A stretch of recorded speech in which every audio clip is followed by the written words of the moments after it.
자, 이번 시간에는 뭘 해볼 거냐면, 자, 이런 걸 좀 하려고 해볼 건데, 자, 우리가 어떤 이제 데이터를 저장하기 위해서, 저장하기 위해서 뭘 쓰죠? 두 가지 방식을 쓰고 있습니다. 뭘 써요? 변수라는 걸 이용하고 있고요. 그 다음에 배열을 이용해서 데이터를 담는다라고 보시면 될 것 같아요. 자, 근데 변수는 데이터를 몇 개 저장할 수 있죠? 변수는 그렇죠. 데이터를 하나 저장 가능하다. 자, 배열은 데이터를 저장하는데 한계가 있나요? 사실 이제 이거는 메모리가 이제 여러분들이 넉넉하다면 내가 사이즈를 정해놓는 그 안에서 그 범위 내에서 데이터를 저장할 수 있죠. 그죠? 사이즈를 배열의 사이즈를 정한 범위 내에서 데이터 저장 가능이다라고 보시면 돼요. 자, 그러면 변수 같은 경우는 데이터를 오직 하나만 다룰 수 있고 배열은 여러 데이터를 다룰 수 있지만 근데 여기서도 여러 데이터라고 하는 게 다양한 데이터를 다루는 게 아니라 만약에 여러분들이 int라고 썼어요. 그러면 int라고 쓰게 되면 얘는 오직 뭐만 다룰 수 있는 거예요? 그죠? 정수만 다룰 수 있는 거고 만약에 여러분들이 여기다가 플롯이라 썼어요. 그러면 얘는 뭐만 다룰 수 있는 거예요? 그죠? 실수만 다룰 수 있는 데이터다라고 여러분들이 이해를 할 수가 있다라는 거예요. 자, 그러면 정수면 정수, 실수면 실수인데 근데 우리가 생각을 해봅시다. 뭐 우리가 이제 문자열도 다룬다 하면 문자열도 뭐 이런 식으로 다룰 수 있겠죠? 그죠? 아니면 문자열 포인터를 뭐 이렇게 다룬다든지 이런 식으로 다룰 수 있는데 자, 근데 여러분들이 생각을 했을 때 자, 사람에 대한 정보가 있다라고 해보세요. 사람에 대한 정보. 자, 그러면 이제 김철수라는 사람을 여러분들이 만약에 분석을 해야 된대요. 김철수. 그러면 철수라는 사람을 분석을 해야 되는데 철수는 이름도 있고 그죠? 이름이 이제 김철수고 자, 신상정보를 여러분들 관리한다 하면 이름도 있고 그 다음에 철수는 뭐도 있대요?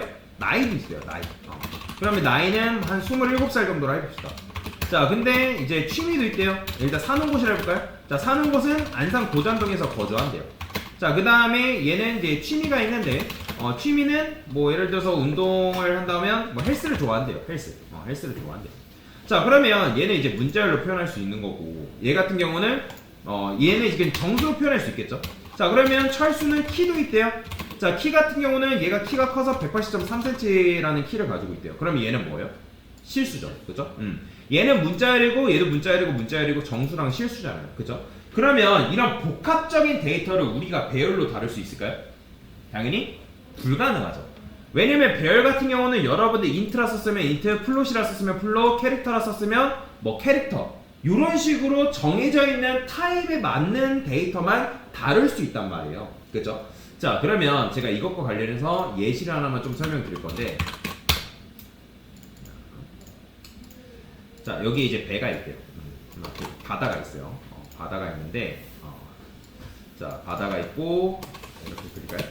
좀 그림을 그려봅시다. 바다가 있고 그 다음에 뭐 이런 식으로 배 한 대가 이렇게 떠 있대요. 자, 그 다음에 여기 이제 항구가 있어요. 항구가 있는데 자, 요건 항구다. 자, 배를 표현하기 위해서 돛담배를 이렇게 쓸까요? 자, 하여튼 이런 식으로 되어 있대요. 그러면 여러분들이 이제 뭐랄까 농장 주인인데 농장 주인이라서 지금 보니까 겨울 딸기가 한창 나오더라고요. 한국에서 딸기가 갑자기 K 딸기라 해가지고 딸기가 유행을 탄 거예요. 그래서 여러분들 딸기를 재배를 해서 전 세계로 딸기를 뭐 해야 된다? 수출을 해야 되는 상황이라고 그냥 가정을 해볼게요.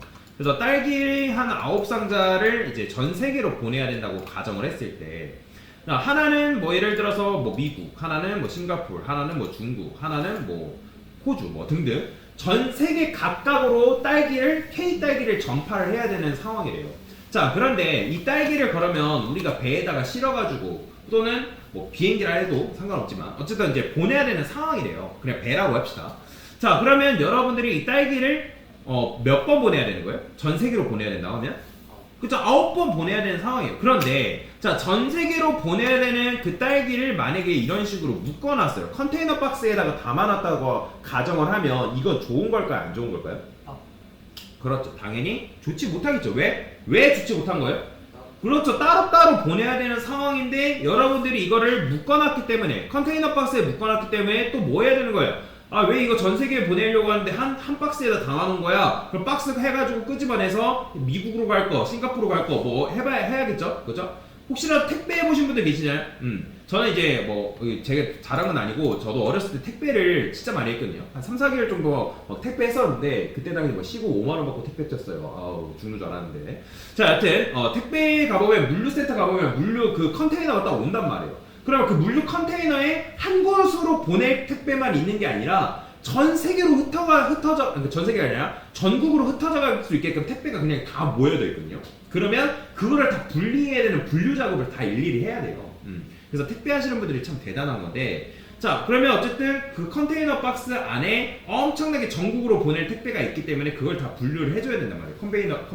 컨베이어 벨트에. 자, 그러면 결론은 뭐냐면 묶어놓게 되면 굉장히 불편하다는 거예요. 왜? 한 곳으로 보내는 것도 다 분류 작업을 해줘야 되기 때문에. 뭔 말이 이해되죠? 자, 그런데 그게 아니라 자, 이게 만약에 예를 들어서 미국으로 가야 된대요. 이 딸기 9상자가 미국으로 그냥 간다고 하면 이거는 여러분들 묶어놨을 때 좋은 거예요? 안 좋은 거예요? 다시, 이 9상자 전부가 미국으로 가야 된대요. 그러면 미국으로 가야 된다 했을 때 묶어놓는 거는 그럼 좋은 거예요? 안 좋은 거예요? 그렇죠. 당연히 좋은 거죠. 그런데 이게 묶어있지 않고 만약에 풀어나 있대요. 이런 식으로. 그러면 이건 좋은 거예요? 안 좋은 거예요? 굉장히 좋지 못하겠죠. 왜 좋지 못할까요? 미국으로 가야 되는데 이 딸기 9상자를 몇 번 실어야 돼요? 그렇죠. 9번 배에다가 실어야 되는 거고, 그 다음에 배가 만약에 이제 미국 항구로 도착했어요. 그럼 미국 항구로 도착했을 때도 몇 번 내려야 되는 거예요? 그렇죠. 다 9번 내려야 되고. 근데 9번 내리고 끝나나요? 아니죠. 이 택배를 나르는 트레일러가 또 이제 분류하기 위해서 또 몇 번? 중간 이제 허브 택배 하차장 여기다가 몇 번 내려야 돼? 또 9번 내려야 된단 말이에요. 그 다음에 예를 들어 딸기가 엄청나게 무거워요. 딸기를 판매하는 판매 업자한테 가야 되는데 판매 업자한테도 몇 번 날라야 되는 거예요? 9번 왔다 갔다 날라야 되는 그런 불상사가 뭐한다? 발생한다라는 거예요. 즉, 그러니까 이런 식으로 풀어져 있으면 여러분들이 뭔가를 나르는 것도 어떻다? 계속 낱개별로 나눠야 되기 때문에 굉장히 불편하다라는 거예요. 이해가 되시나요? 그런데 자, 이게 아까도 말씀드렸지만 묶여져 있다고 하면 이건 좋은 거다 안 좋은 거다? 굉장히 좋은 거다라고 말씀드릴 수 있는 거예요. 자, 그러면 이게 뭐냐면 예를 들어서 이거 하나하나가 철수에 대한 데이터래요. 철수의 이름, 철수의 키, 철수가 좋아하는 음식, 철수의 취미 등등 철수에 관련된 데이터면 이 철수에 관련된 데이터를 우리가 이런 식으로 묶어놓는 거는 좋은 거다 나쁜 거다? 굉장히 좋은 거다라고 말씀을 드리는 거예요. 자, 그런데 이런 식으로 풀어져 헤쳐 있다면, 그러니까 풀려 있다면 이게 얼마나 불편한 건지를 설명을 드려볼게요. 자, 보세요. 제가 여기다가 사람에 대한 정보를 담아야 되는데, 사람에 대한 정보. 그러면 int person 1에 사람 1에 뭐 예를 들어서 name이에요. name. 자, 그러면 이 녀석의 이름은 김철수예요. 김철수래요. 김철수. 그 다음에 철수의 나이가 있대요. 자, 그래서 여기다가 person 1에 age 해가지고 여기다가 나이는 27살이라고 표현했어요. 자, 그 다음에 플롯이래요. 자, 플롯이라 해가지고 여기다가 철수의 키. 그러니까 person 1에 뭐라 해야, 키는 톨이라 해야 되나? 맞나요?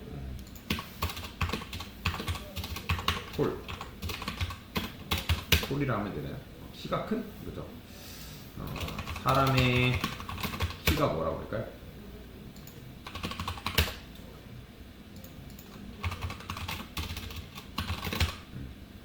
하이트를 안 해요. 이렇게 표현하거든요. 자, 높이라고 표현하네요. 그래, 하이트를 합시다. 자, 그러면 사람의 키 같은 경우는 180.3이라고 이렇게 표현했어요. 그죠? 그 다음에 이제 얘가 또 뭐 사는 곳. person 1의 홈타운. 홈타운이라 쓸게요. 그냥 안산시라 쓸게요. 자, 이런 식으로 정보가 있다라는 거예요. 여기까지 이해되시나요? 자, 그러면 사람 1이 자기소개를 해야 된대요. 그러면 여기다가 introduce라는 함수를 우리가 이렇게 만들어 놨단 말이에요. introduce. 자, 그러면 사람이 지금 자기소개를 해야 되는 건데, 자, 그러면 우리가 사람 1이 있고, 그러니까 사람 1에 대한 정보가 하나, 둘, 셋, 네 개 있기 때문에 자기소개를 하려면 정보를 몇 개를 넘겨줘야 되는 거예요? 4개 넘겨줘야 되는 거예요. 4개. 이해되시나요? 자, 자기소개도 넘겨주고, 키도 넘겨주고, 그 다음에 자기는 어디 사는지, 이런 식으로 4가지 정보를 이렇게 넘겨줘야 된다는 거죠. 자, 마찬가지로 여러분들이 introduce도 받을 때, 자, 인자값을 몇 개 넘겼어요? 4개 넘겼으니까 얘도 몇 개를 받아야 되는 거예요? 4개. 그렇죠. 4개를 받아줘야 되죠. 자, 캐릭터 네임 받아주면 되고, 그 다음에 int age 받아주면 되고, 그 다음에 플롯 하이트 이런 식으로 받아주면 되고, 그 다음에 홈타운이니까 여기다가 홈타운. 자, 이런 식으로 쓸 수 있다 없다? 할 수 있겠죠? 그죠? 그러면 여기다 이렇게 쓸게요. 프린트프에서 자기소개 시작.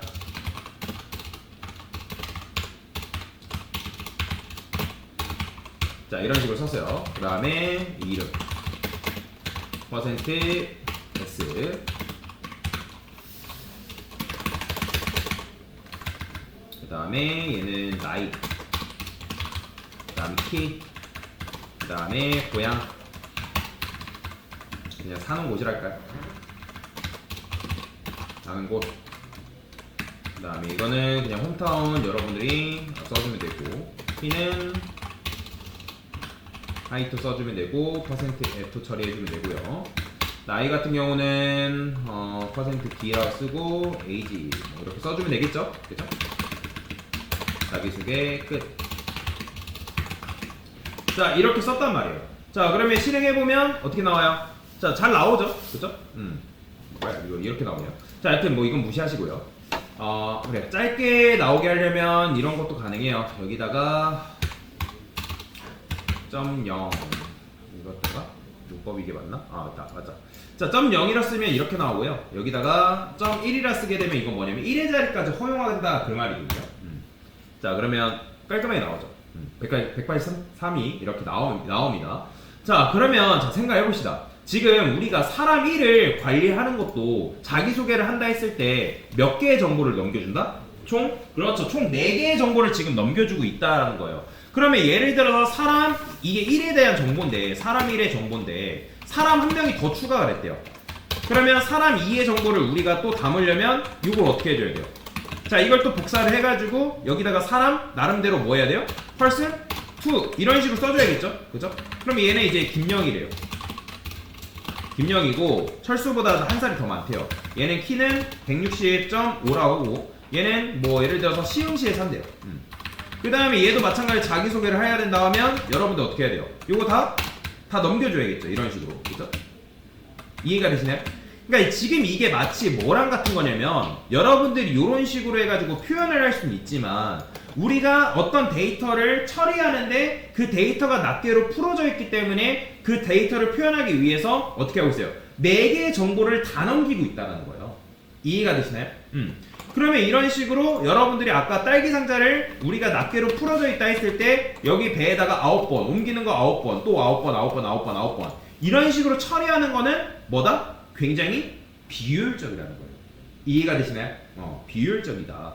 자, 그래서 이 C 언어에서는 뭐가 있냐면, 이런 식으로 데이터를 복합적으로 처리를 해야 되기 때문에 어떤 문법이 존재하냐면 바로 구조체라는 문법이 존재한다라고 보시면 되겠습니다. 자, 구조체라는 게 굉장히 중요합니다. 이 구조체가 왜 있냐면 바로 데이터를 묶기 때문에, 문법이기 때문에 그렇습니다. 나중에 이 구조체가 발전돼서 나온 게 바로 뭐냐면 객체지향 문법에서, 프로그래밍 언어에서 바로 객체가 나온 거죠. 객체. 구조체를 기반으로 해서 객체가 나온 거고, 여러분들 구조체를 잘 이해하면 나중에 객체지향 프로그래밍 언어, 자바든 파이썬이든 그 객체 개념을 조금 쉽게 이해할 수 있습니다. 자, 그러면 우리가 이제 구조체라는 걸 어떻게 만드냐? 자, 여기다가 이렇게 쓸 수 있습니다. 구조체는 맨 위에다 만드셔야 돼요. struct, 그 다음에 person, 중괄호 이런 식으로 만든다. 자, 그러면 우리가 이제 요 정보가 필요하니까 요 정보를 그대로 여기다 쓸게요. int age 그 다음에 자, 이런 식으로 표현이 가능하다라고 보시면 될 것 같아요. 자, 그러면 이건 지금 뭐냐면 여러분들이 사람 한 명 만든 게 절대로 아니에요. 이거는 사람을 만들기 위한 뭐다? 설계도예요. 설계도. 이렇게 생각하시면 돼요. 자, 여러분들이 오늘 붕어빵을 먹고 싶어요. 자, 붕어빵을 먹고 싶긴 한데, 자, 사실 이제 붕어빵 하나를 만든다고 하면 붕어빵 기계가 필요한가요? 그죠? 여러분들이 붕어빵 하나 먹고 싶으면 그냥 붕어빵을 그냥 내가 이제 뭐 만들면 되는 거잖아요. 하나 먹고 싶다 하면 아니면 사 먹던가. 근데 여러분들이 붕어빵 장사를 해야 된대요. 그런데 장사를 해야 되는데 붕어빵을 몇 개? 100개를 만들어야 된대요. 그러면 100개를 만들어야 된다면 당연히 뭐가 필요해요? 붕어빵 기계가 필요하죠. 그죠?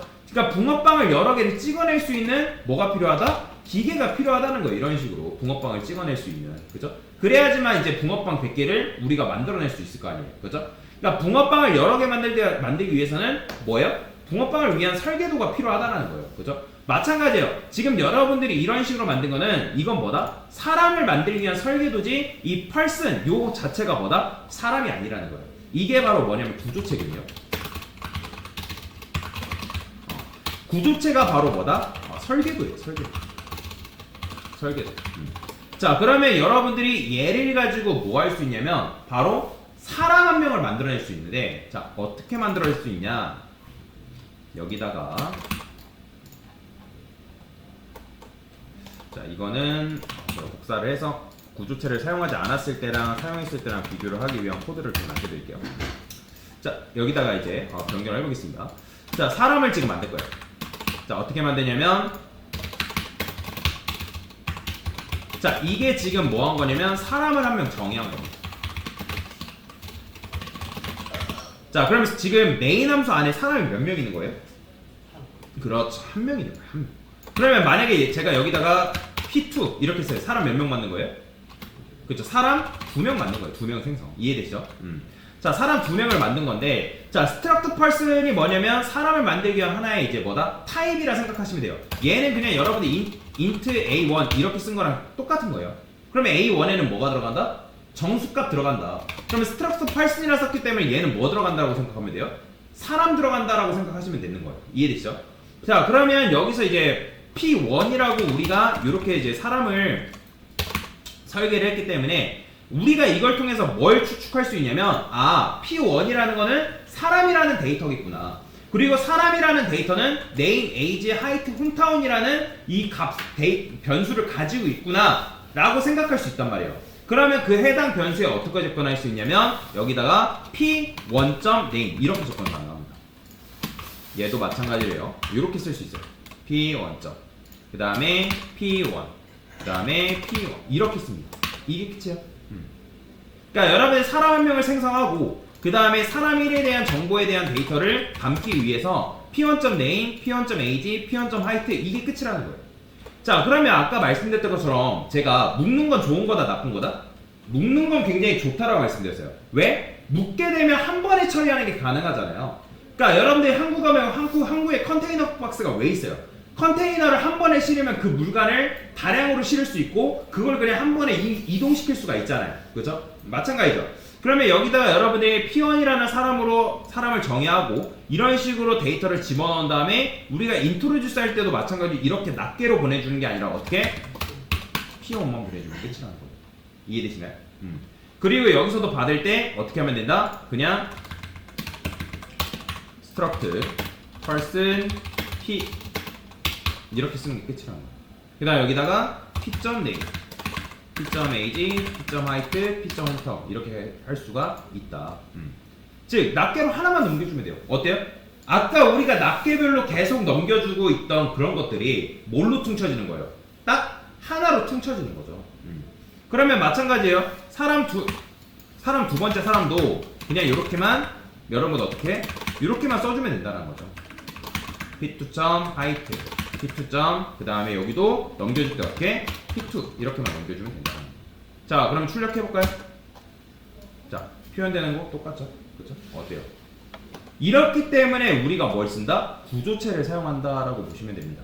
구조체를 사용하게 되면 여러분들이 코드를 엄청나게 많이 쓸 것도 뭐다? 간편하게, 아주 간단하고 심플하게 사용할 수 있기 때문에 이런 식으로 뭐다? 구조체를 뭐한다? 사용한다 라고 여러분들이 이해를 하시면 돼요. 자, 그래서 다시 한번 정리해 봅시다. 구조체는 왜 쓴다고요? 자, 왜 써요? 그러니까 묶을 필요가 있는 데이터를 묶기 위해서 존재한다라는 거죠. 왜? 우리가 낱개로 데이터를 관리하게 되면 데이터는 우리가 하나의 데이터로만 이루어진 게 아니라 여러 개의 복합적인 데이터로 이루어져 있다 했잖아요. 사람을 표현하기 위해서도 사람이 가지고 있는 데이터가 엄청나게 많죠. 종류가. 사람의 키, 사람의 이름, 사람의 사람 좋아하는 음식, 여러 가지 그런 데이터들을 우리가 배열로 표현하기에는 한계가 있겠죠. 왜? 배열은 인트면 인트, 캐릭터면 캐릭터, 그 다음에 플롯이면 플롯. 그 데이터 타입에 맞는 데이터만 다룰 수 있잖아요. 다량의 데이터를 관리한다 해도. 근데 아까 말씀드렸던 것처럼 사람이라는 거. 여러분이 컴퓨터만 해도 어때요? 컴퓨터가 가지고 있는 정보가 굉장히 많죠. 그냥 부품들만 해도 모니터, 키보드, 본체, 그 다음에 마우스 등등 엄청나게 많잖아요. 그죠? 그런 복합적인 것들을 다룰 때는 배열로는 불가능하기 때문에 우리가 뭔가 구조체를 만드는 거고, 구조체를 만들게 되면 여러 가지 데이터, 복합적인 데이터를 한 큐에 다룰 수가 있고, 그 다음에 우리가 함수를 만들어 가지고 그 데이터를 전달한다 했을 때도 낱개로 풀어져 있는 것보다 우리가 구조체를 이용해서 그 구조체 기반으로 해서 변수를 생성하게 되면 그 변수만 딱 넘기면 그 데이터가 뭐다? 함수에서 그 함수로 인해 그 데이터가 전달이 된다는 거예요. 뭔 말인지 이해되죠? 그래서 우리가 구조체를 사용하는 거고, 이 구조체가 나중에 발전돼서 뭐가 나오냐면 구조체의 불편함을 해소하기 위해서 나온 게 바로 객체다라고 보시면 됩니다. 자, 하여튼 이런 식으로 구조체를 사용할 수 있다라는 거 기억하시면 될 것 같습니다. 됐습니다.